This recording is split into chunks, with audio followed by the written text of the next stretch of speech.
Okay, we're live. Okay, hi. Hi. Um, Thanks for coming to our Q&A. We have a bunch of questions from fans that were submitted over the past few days about Angeline Era. And we'll just go through as many of these as we can. Nice Ace shirt, Melos. Thank you. Great. Commemorating the occasion. Yeah. Okay. So, the first question.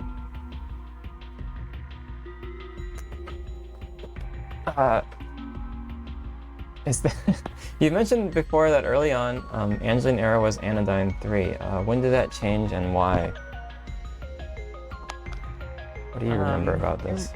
You remember exactly when okay, so yeah, we went kind of all over the place. I think it wasn't at first, but then we were like, what if it was? And Yeah. and then it went back again. I think the way I remember thinking of it at the time was that calling it Anodyne 3 sort of like helped fill in some like blanks or fill in some unknowns about how everything would all come together, and we sort of were able to throw in some like placeholder ideas that seemed anodyne-y, and like just like throw in the anodyne slimes and have a broom or whatever. Oh yeah. And that kind of acted as like a scaffolding to develop the other ideas in the game further, the more unique things about the game. And then the unique things about the game kind of took over, and we're like, it no longer is actually interesting to have those anodyne callbacks.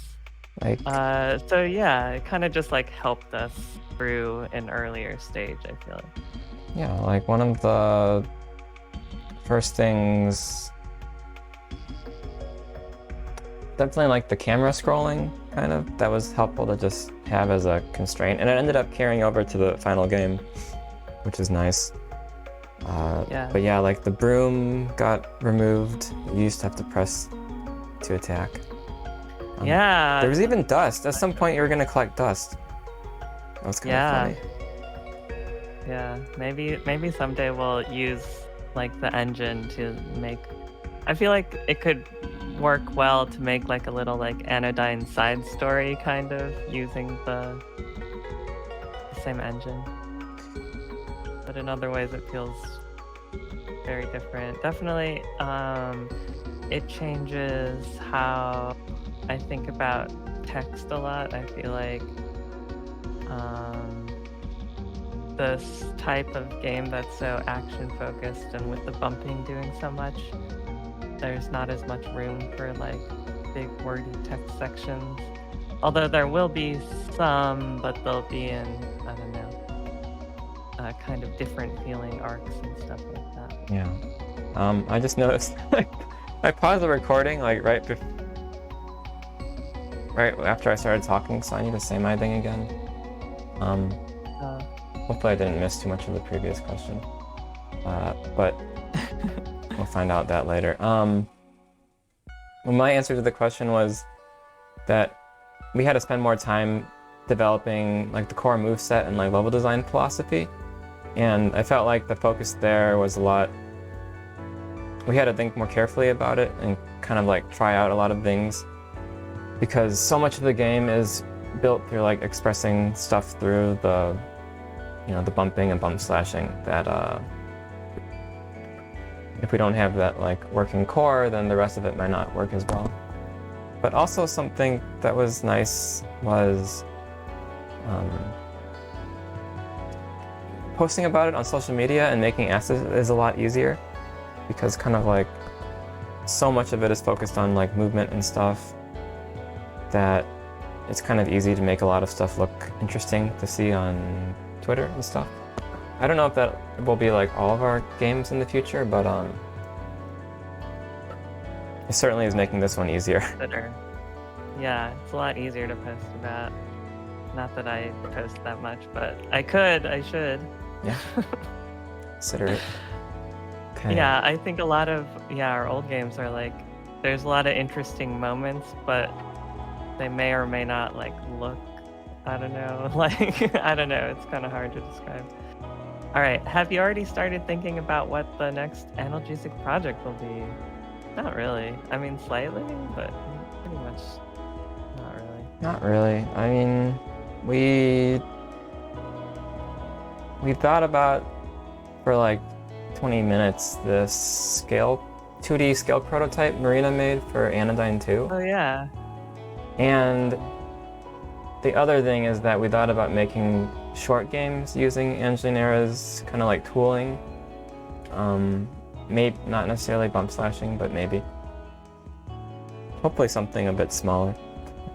Yeah, the level art tools that we have with the auto cubing is very handy, so I feel like we could prototype a lot of stuff pretty quickly with that. Yeah.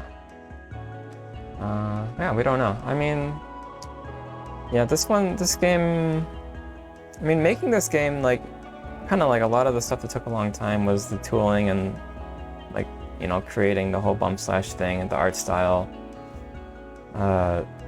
So if those in hand, it would be nice to make something shorter, or to like go back to 2D for a bit. No, it would be fun to do a 2D game. It's just like easier in some ways. Next question. Simultaneous console launch? Could simultaneous console launches for analgesic games ever become a thing? We were talking about that, weren't we? But it was dependent on other things. Sim shipping. Yeah, we've thought about it. Like if we got funding from someone, we might. I think it's like theoretically, like you do get a bigger launch when you do that, but it is a lot more work, and sometimes I feel like it's better to just not have that level of stress in your life. The other thing that's nice is it's easier for us to update the PC build, and so it's kind of nice to like get that initial round of feedback and see if there are any little things we want to tweak. Yeah. For the console. Like console patches are a huge pain to do, and usually there are like a couple of weeks of just fixing stuff and tweaking things, and it would be really annoying to like have to worry about like 4 different places. Like, yeah, so probably not, but you know, if Nintendo or like Xbox was like, yeah, we want to feature you, then I guess we would do it for like one platform, but I doubt it. How hard will Angeline Era be? I think it's very flexible. We designed it in a way where it's fun to play at all different difficulty levels. Doesn't really like break at any of them, I don't think. Yeah, it's definitely just like physically fun and challenging even on the easiest difficulty, but yeah, I don't know, it's pretty much up to you and what kind of like experience you want to go for. Like, there's difficulty levels that are very high, and they kind of like downplay how much the RPG progression aspect of the game will make the game easier for you. And we also added like an arcade mode in the past 4 days, which offers a much more condensed and kind of like extreme experience almost. You know, you only have like 6 hits, you have to clear like multiple stages in a row. Yeah, and there's some other things in there. So there will be like... I think it's a little self-balancing in the way that some games like Dark Souls are or whatever, where there's like harder parts that are kind of optional, or if you find certain strategies or tools, then can make things easier. There's a lot of stuff that you like don't have to do in the game, or stuff that you can optionally do to make things easier. So it's very flexible. yeah, you will. Yeah, it'll be. It's good. I think the way the difficulty works out is really good. All right, next. Oh, did we? If people shared their name, we should say them, right? Those Oh, set questions. yeah. Those first 5 questions were from Zen, so thank you, Zen. Yeah. Thank you. And now we're moving on to questions from Julie. Yeah. How, if at all, has your approach to storytelling in games changed over your various projects? Good question. Broad question. I think it goes back a little bit to when we were talking about how this one is like more action oriented, so that changes like the relationship to text. I would say in most of our games we have a few different like modes of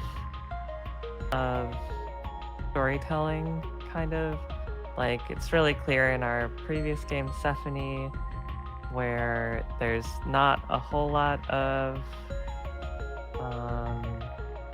characters that you're talking to in the world, but there are some cutscenes with the main characters talking to each other, and then there's the mindshare sequences, which go into this whole other like poetic prose thing where you're not controlling the characters at all. And yeah, just being able to switch between different modes of text allow us to kind of create different types of story beats in a way that's like efficient for us to make and like feel effective. And so yeah, this one we're trying to do a lot with this concept of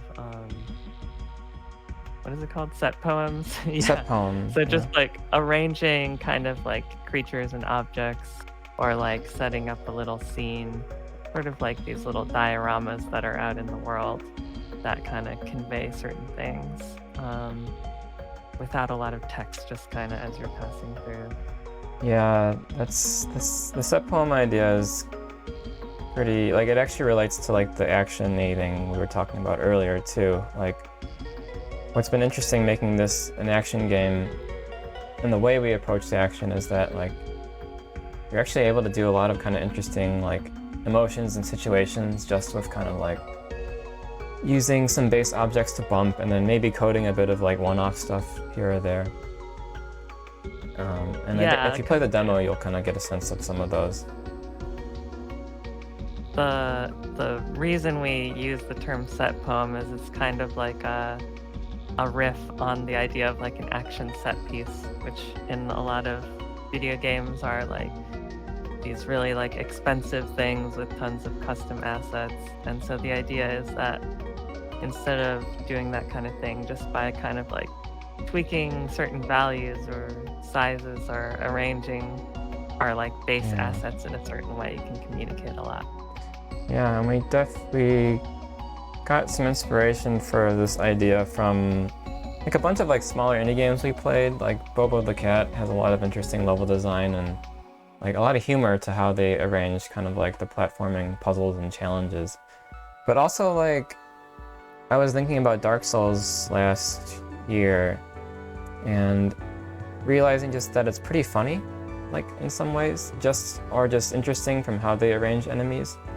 And I don't feel like we hear about like the Anor Londo Archer or whatever, but you know, the whole game is full of a lot of those things, and I think that sometimes gets passed over in like criticism of the game. But it's an interesting idea to try to apply to other action like scenarios. But yeah. Right. Thanks, Julie. Yeah. Shall we move on to the questions from Bane? These are fun questions. Will the game have achievements? Will it have New Game Plus? And will it have Boss Rush? Will the game have achievements? I mean, it'll have some achievements for sure. I feel like we usually are pretty simple with our achievements. Just like, it's a nice way of tracking like how many different people are like getting to which parts of the game and stuff like that. We're kind of avoiding,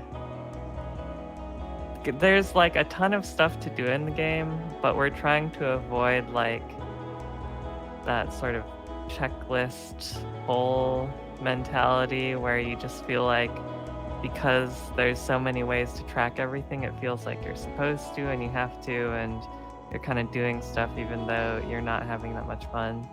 So there's tons of stuff to do, but we aren't like providing a lot of tools where it makes it seem like or you should get everything. And a lot of stuff that's out there isn't like bad if you miss it. It's not like ultimate story revelations or special weapon unless you scour everything. It's kind of like you might miss some like funny little experiences, but that's fine. That's life. Yeah. New Game Plus. Sorry, I got distracted by comment stuff, but I think that we're not really considering. I think that some ideas for New Game Plus got rolled into the higher difficulties. Like one idea I had was like enemy variants and alternate enemy placements, but that actually just happens if you play on a higher difficulty. I think with this game, our philosophy has kind of been like stuff that might be New Game Plus or post-gamey, we kind of just try to design it to be part of the main experience. Boss rush, yeah, probably. I mean, the arcade mode has bosses in it, so there will probably be one of the arcade mode, I guess, sequences will just be all bosses, I'm pretty sure. Achievements, I love trophies. Alright, question from Leah. What were the main reasons behind revamping the character design, especially models, and how do you feel about the current ones? Do you consider them final? They're pretty final. I might tweak some things. So basically, in earlier trailers and stuff, we saw like a pretty different version of the main character, Tets, which was a lot more like sort of like bump slashing, making everything feel kind of like bumpy and bouncy. It just really made it land well, I think, to make everything kind of like rounded and chunky and feel like these sort of like fun toy ball shapes bouncing against each other, and made things kind of clearer to read because it gets pretty chaotic sometimes. I definitely have been kind of like struggling a lot with or trying to find the right balance of kind of like weirdness in the character design. I didn't want them to just look cute, but I don't know, the cuteness kind of makes certain things just easier. But yeah, it's complicated because you need to like make them look good in a lot of different contexts and in a lot of different moods of storytelling, and there's a lot of things that were still up in the air of what the tone of the text of the game would be. So it's been tricky, but I don't know. We'll see. Yeah, I think it looks good. That's bad. Especially for the cutscene kind of style we have planned for the game. Almost spoiled something there. Okay, question from Anonymous. Were there any other eras? And who is the main character? Were there any other eras? Unclear exactly what they mean by this question, but yeah, there were many eras. I'll be as vague as the question, maybe. There may.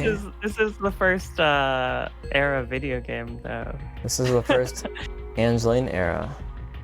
Yeah, who's the main character? It's the guy you're playing as, Tets Kenoshita. He's XGI from the 1950s. Yeah, but his exact past is a bit shrouded in mystery when you start playing the game, so we won't spoil too much. You won't know. You'll have to play to find out. Yeah. Okay. Ends from Brooke. Are there any plans for ports onto consoles? Yeah. Probably. We plan to port stuff. It'll just probably be out after the PC release. Okay. Are we planning on making any more sequels to our previously made games?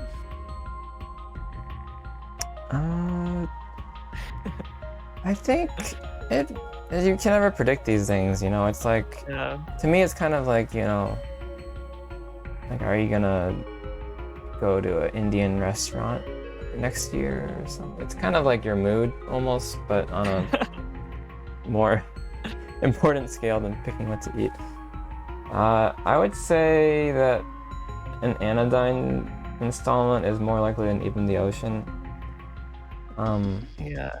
And that if there probably won't be an Even the Ocean installment ever, but there is a shred of possibility that maybe we would look into some kind of like energy mechanic thing in a different context, maybe.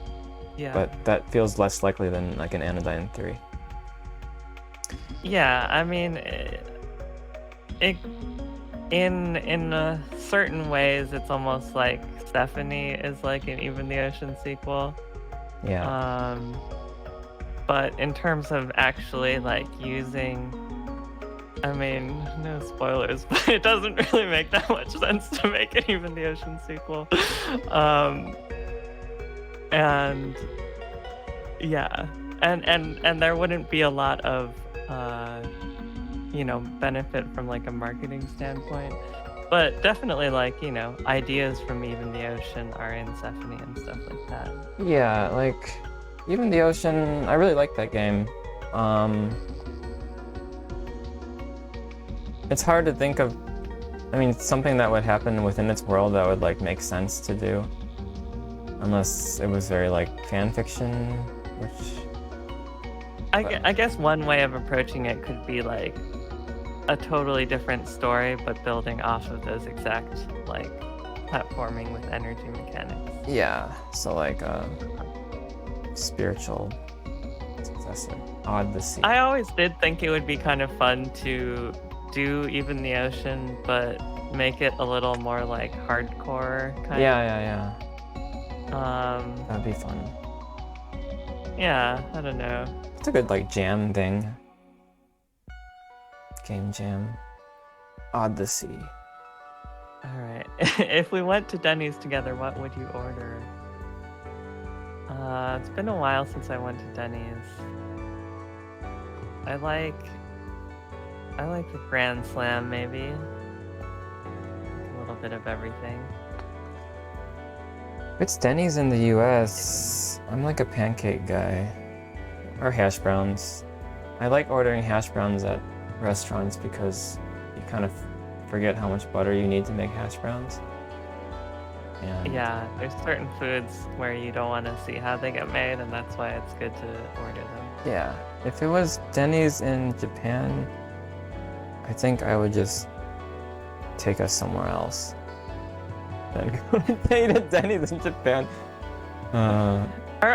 Is there much of like a diner sort of culture in Japan? Like, can you get like good like hash browns and eggs and pancakes? Not really in like the New York diner kind of like sense. There's a lot of like family restaurants which are kind of like IHOP core sort of, but Yeah. and they do have like staple foods that would. So I guess like Japan has their own version of it. It's just kind of like a bit more franchisey. Yeah. Denny's. Everyone has like, people talk about their like family restaurant ranking in Tokyo, and some people love Denny's, but it's pretty low for me. I notice a lot more, for lack of a better term, marketing than usual for Angeline Era. Was there a specific reason for this? Oh, we kind of touched on this. Yeah, I mean, part of it is the game works better for that. Part of it is also just financial pressure. It's great. So both of those. Yeah, we want to make money. Yeah, we need to make money. Have you tried to buy a loaf of bread in America? It's wild. Have you guys thought about making something under the Analgesic Productions name that isn't a video game? Comic/manga, album, etc. We did talk one time about doing a comic collab. Oh, Do you yeah. remember that? Yeah, that was right after Even the Ocean. But then it became... It like didn't... I forget what happened, but it became all our ages. And like... Oh, yeah. Only I worked on it. I forget. Do you remember what were you doing in 2017? Were you in Minnesota yet? I probably had like just moved to Minnesota. Oh, okay. Yeah. I was working on A few games, right? Or a comic? a few little like project things. Yeah. I mean, I know. Look at my itch.io. yeah, I think a manga comic. That's an interesting idea, although I feel like I don't know, like Marina already does comics, and I don't know if I would have much input on like the art with that. I mean, I like comics and manga, but an album is an interesting idea because Marina's getting into music production. Yeah. We make pretty different kinds of music, though. I don't know what would make sense to do as analgesic. Yeah, like It would be funny to do like a concept pop album about that's like somehow like shaped like a game or something. I don't know. yeah, that could be fun. Like I don't know. I've thought about doing like solo albums before, but I feel like I just haven't given enough thought about like what I would like to make it about. I mean, you that have wouldn't. done solo albums. Oh, I do. Yeah, but they're all like instrumental stuff. Yeah. Um, Do you sing? I Like, sang have you thought like about singing for an I album? sing- I sang on like one song on one of my like random albums, but the vocal production is not very good. Uh, I think I would have to Like- figure out. There are definitely some where you use your voice as like an instrument, but Yeah. there's one where you like normally sing, kind of. Yeah, there's like one Oh, cool. song. Well, But I'm learning all about vocal production right now, so you can give me tips. if you want to sing, we can work together on it. Yeah, I gotta like figure out a lyric writing like method or something. But I feel like it could Yeah. work like writing the Fae and I don't know. Lyric poems. Yeah. Okay, let's keep going. Okay. Oh yeah. We can probably finish these in like 2 minutes. Matthias? Matthias. Can we expect the same large-scale moral themes found in other titles? Yeah, sort of. Yeah, it's definitely grappling with some big questions. Yeah, I don't know. We're not getting too much into the story yet publicly. It's a secret. Because a lot of stuff is still like shaking out.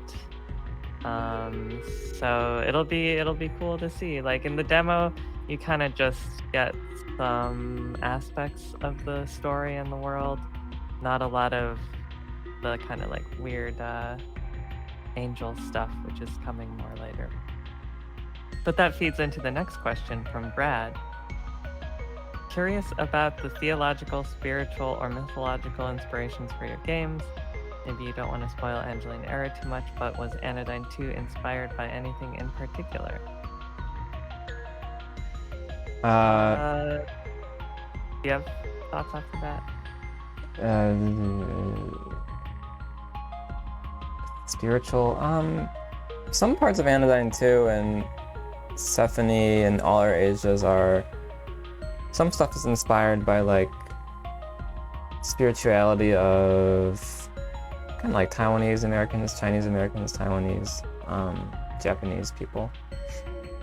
Sort of the way that like ancestral spirits are viewed is a little bit different than like just the USA upbringing. So there's a little bit of that in past games. Maybe a little bit of it in Angeline Era, but we'll see.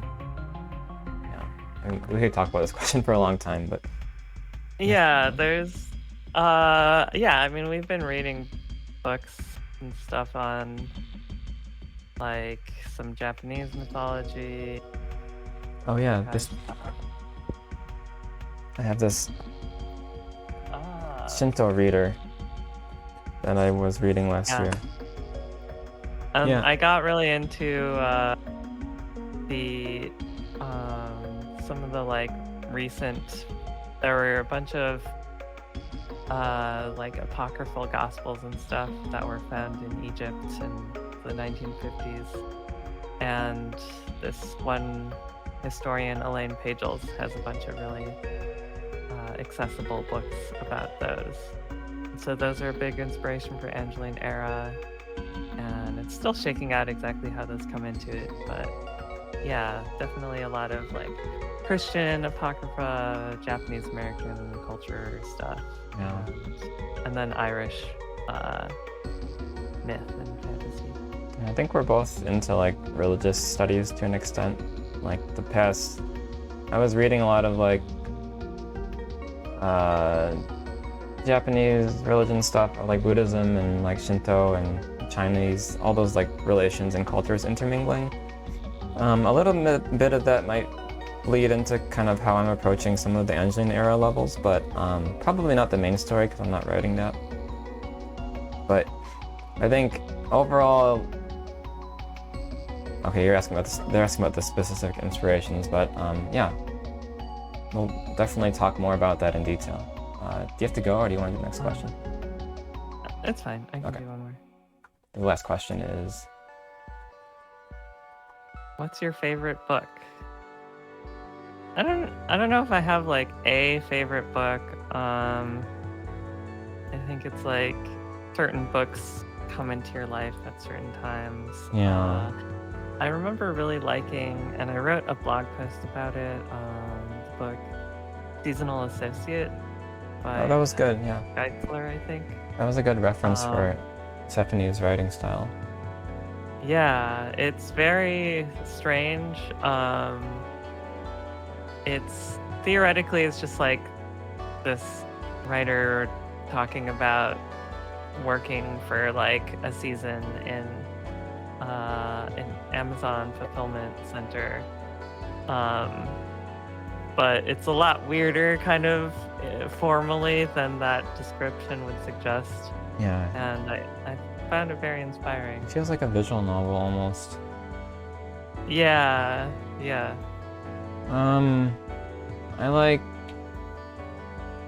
don't really have it here.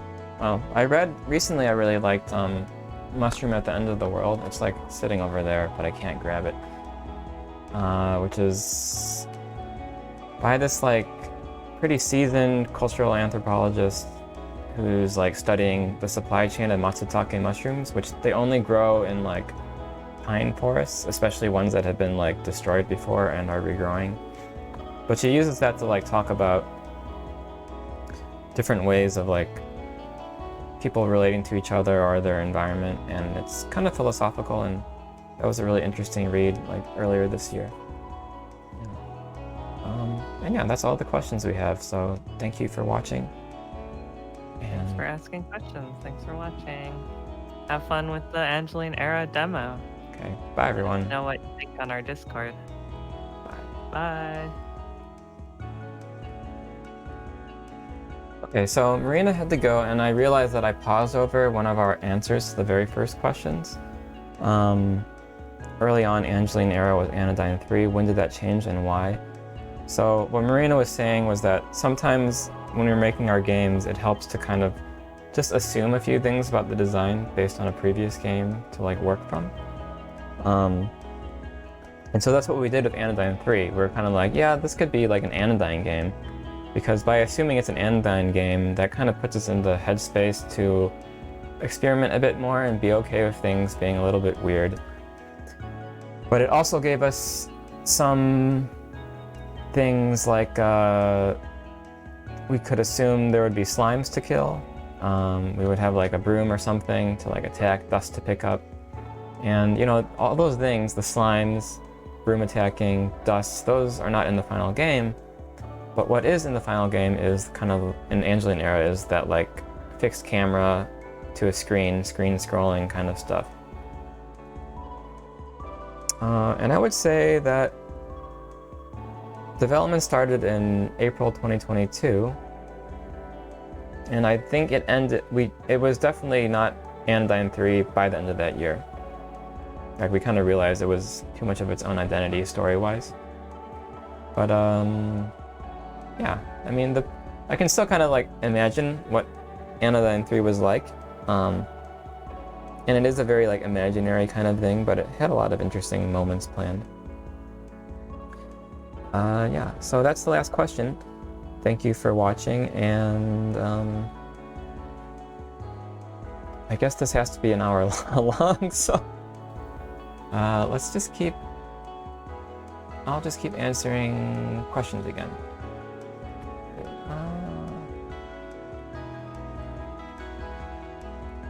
So let's talk about this question. How hard will Angeline Era be?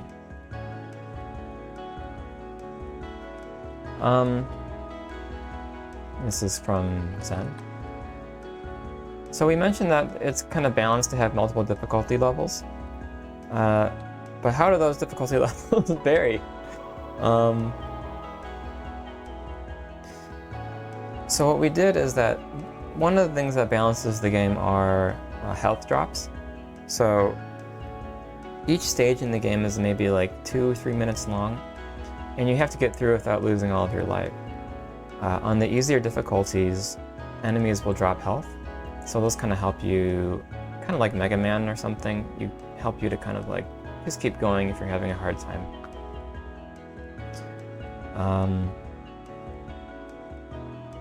And on the harder difficulties, we get rid of those health drops. So it is very much more, you know, you have to survive with the tools that you have. And there's a thing called food, which you can use to make your life a little bit easier playing the game, where you can eat once at the start of a level, and that food will kind of give you extra HP on top of your normal health bar. And so if you're really having a hard time, you can eat some food and that'll give you some extra hits. But of course, on the hardest difficulties, the food is less effective, take more damage, and we spawn like harder enemies with different behaviors. So there's a wide range of like fun experiences. What else? Yeah, I guess that's okay. So thanks for watching, and check out the demo. Thanks for checking out the demo, and go become a beautiful bump slasher. Let's see if I can not aggro. So the trick to this room is you can actually just kill the 2 bug dogs to go through it really fast.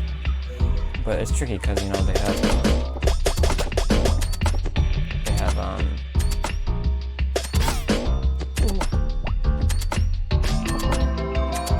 okay, I think we're going through because those are the hardest. Oh my god. I'm not gonna get hit this room. I'm confident. Yeah, this next room is a little bit hard. You'll probably die here a few times unless you know the strategy, which is grenade that way and then shoot.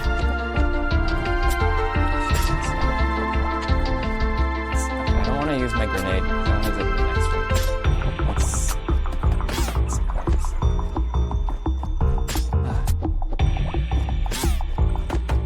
Okay. Easy. Okay, last room. Strategy here. Oh no, I made the charger red. That's one of the... I don't want to aggro the red charger because... But if I can...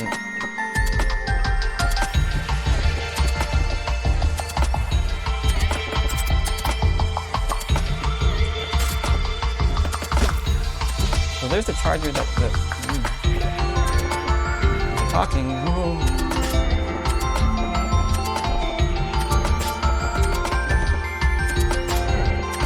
We're good.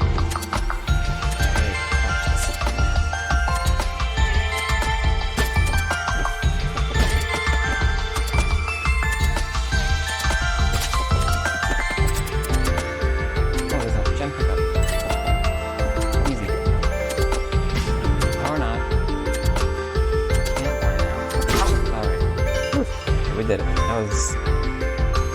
I mean, I play this stage a lot, so that's part of why I was able to do that. Yeah, you know, if you play on these hard levels, you can expect fun times like that. But you also don't have to. The game's pretty challenging, even on lowest difficulty, I would say. So...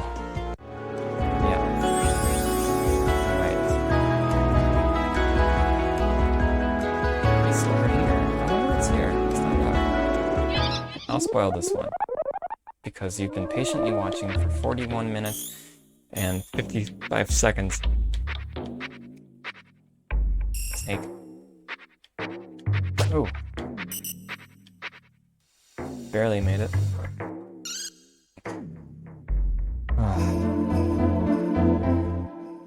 100 hollow.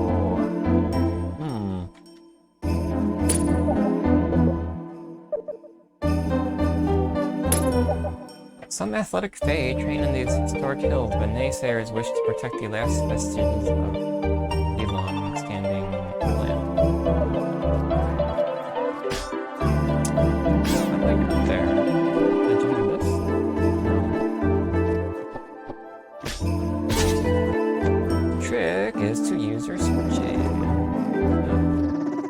Oh, teleport. That was cool. And these fae. It's like they're hopping over the stumps. That's funny. What's this? Platforming.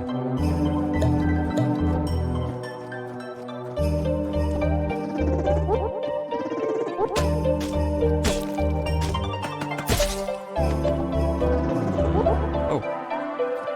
I warped up here. I wonder what's beyond this ridge. I don't know.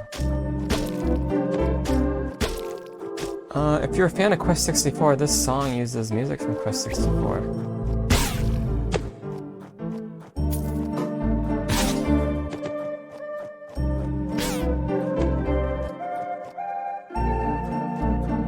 What's this?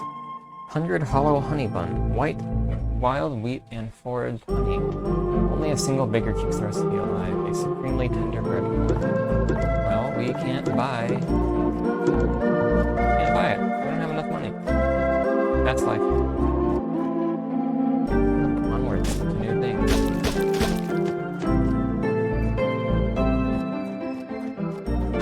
Oh, 16 minutes left. Why don't we go do a boss? I'm gonna cheat and just fly to the boss. You can't do this in the game, but I can. Likewise, let's skip that. Okay. Here we are. Difficult grotto. Actually, the real reason is that I updated this boss this morning and I need to test some things, so I would like to play through it on the hardest level. This boss isn't very hard if you kind of know its patterns.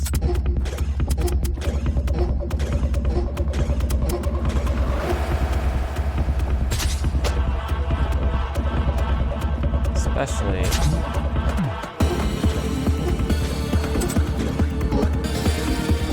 dodge everything.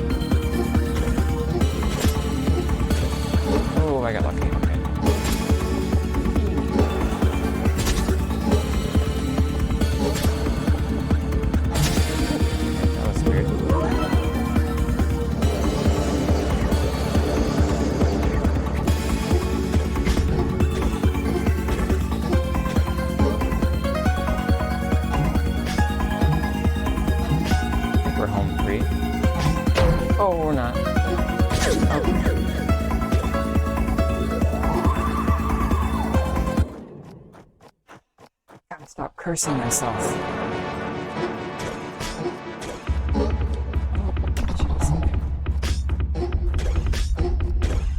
I also don't really need to be this aggressive, but it's more fun when you're aggressive.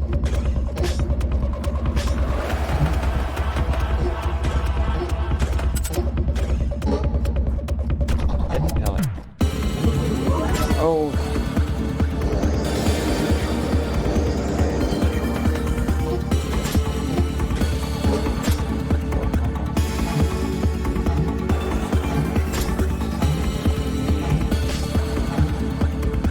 I decided to add an arcade mode to the game this morning that changes a few things, but it should be fun trying to go for the score. Oh, which is how fast you can kill. This is pretty hard. You can actually, because you can hit the rider on top for extra damage, but it's dangerous. Oh, okay, I'm pretty sure. Actually, no, I'm not, because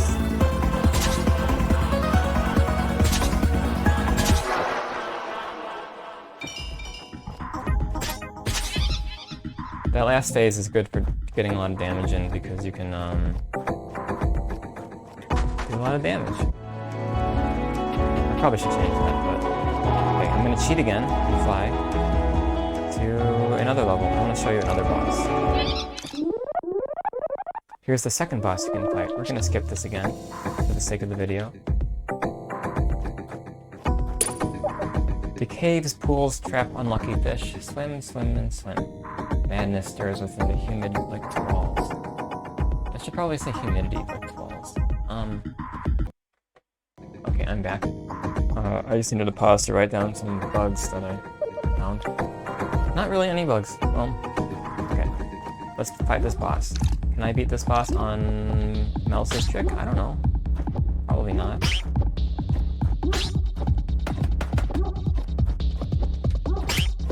Oh. 2 fish. That's 1 fish.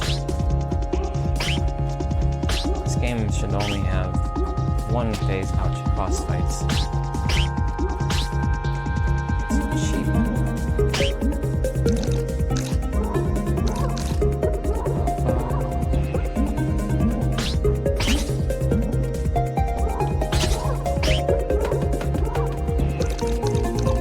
8 fish. When are they gonna stop? I don't want to fight 8 fish. Oh no.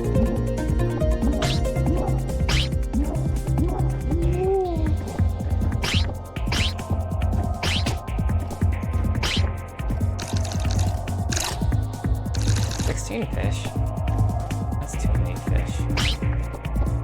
Surely this is the end. This is the limit. Fish that we will see today. Okay. 32 fish. It's not a lot of fish. Well, let's cheat. Let's do this. Okay. A lot of the fish. Oh god. Okay. I'm not gonna choke. Let's take this slow. Can't shoot because my gun locks onto the bodies of the fish I grenaded. Oh, that was a lag spike from the garbage collector that runs when you play games on Unity and debug on the editor. Okay, I did that. Well, that boss is... I mean, you learn the bosses, they're not too hard. If you want to make them hard, you don't have to use the artifacts or the gun. Or you can play on arcade mode whenever I program that in, and you can try to play for speed, which is makes things significantly harder. So we have about 10 minutes left. What else did we do? Well, why don't we just go play another level? I mean, let's go back to the spider cave. See if I can defeat the spider cave on Melos' trick level. I'm not confident. This level's pretty hard. Because,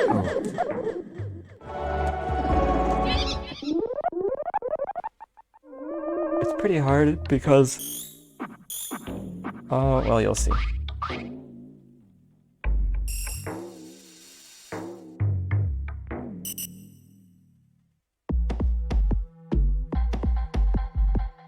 There we go.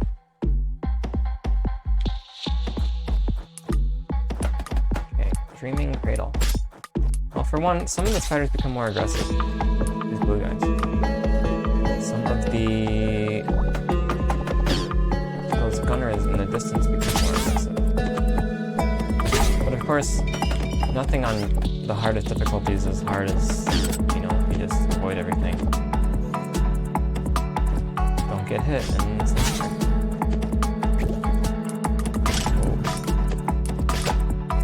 These spiders are easier to hit if you aim for them when they land. Likewise, the blue spiders are a little bit more aggressive, so you probably want to take them out.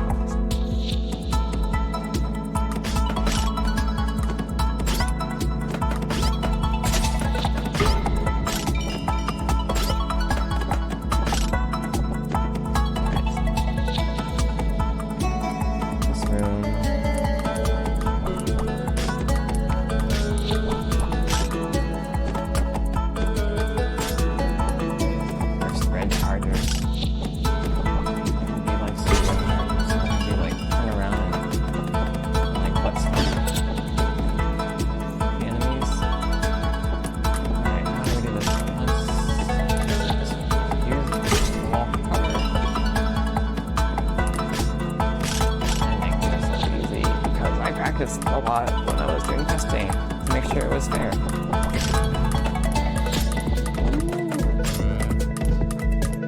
Great, well, even if you clear that, we still have this last room. Let's see if I can do it without any, stop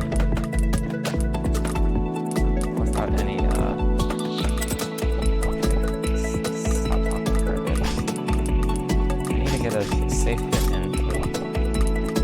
Refill my ammo so I can one of these drive me distance. I'll make it safer to Bumpslash. And then this guy's slow, so it's easy. I could have used grenade, but it's more fun when you don't. Oh, let's finally do this without dying.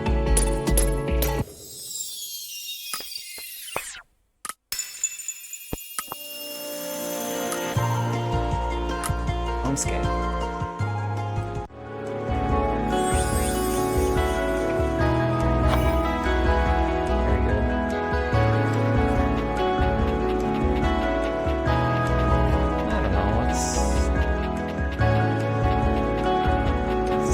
Cheat and go back over here.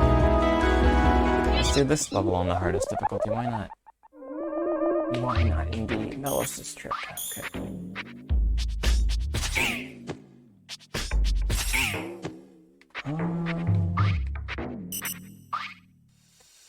I don't know. I mean, there's more I could show you. I just really don't want to. Part of the fun of this game is not seeing all this yourself. So, if you're tuning in now, turn this off and go download the demo right now.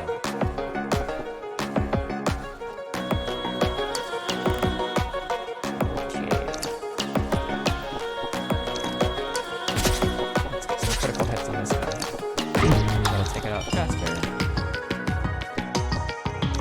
Over here.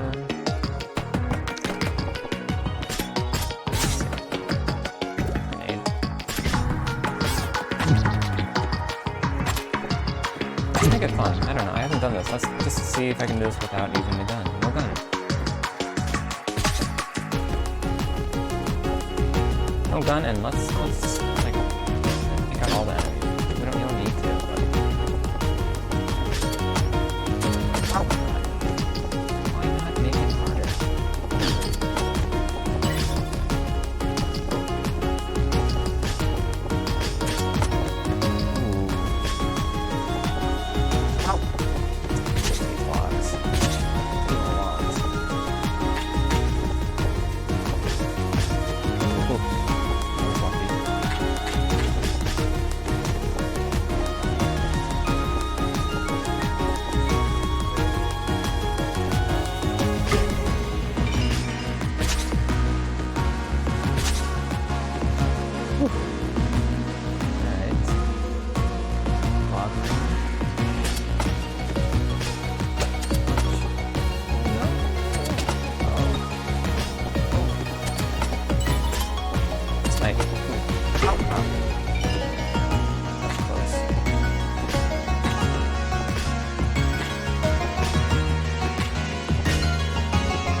Please wishlist my game.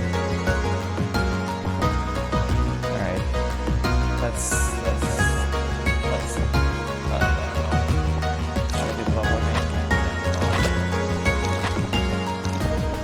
well, if you like Ireland and you like, we visited Ireland to make this game. Not to make this game, but as part of like visual environmental, some historical research. The game used to be kind of based on some Irish history. It's not as much nowadays, but it still is. It's like set in the 1950s. So we hope you will enjoy the fruits of our visual research. As I did. It was fun to explore. Travel Ireland.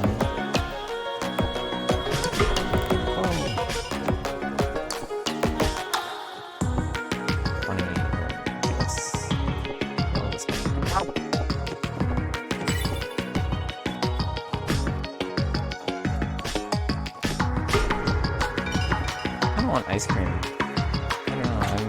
I feel like when you start streaming and talk about like things you want to eat, or stuff, like you're kind of like, well, I ran out of stuff to say. But I don't like. Why do I eat these spikes? Join on the spike rows.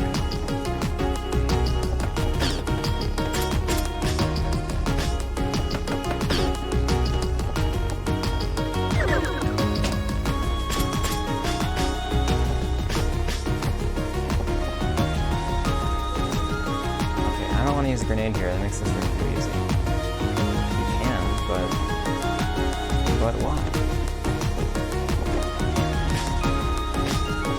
Honestly, I should probably make like sub-weapons more expensive. Ooh. Easy. Alright, 1.5 more minutes, let's do it. Bumpslash about the world. Oh! Well, that's what just happens sometimes in this world of bumping. Thanks for watching. Oh.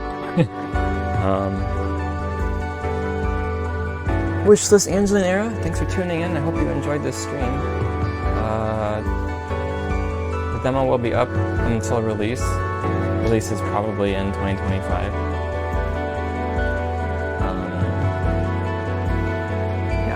Like Bumpslash Combat, please tell your friends. The music is on Spotify.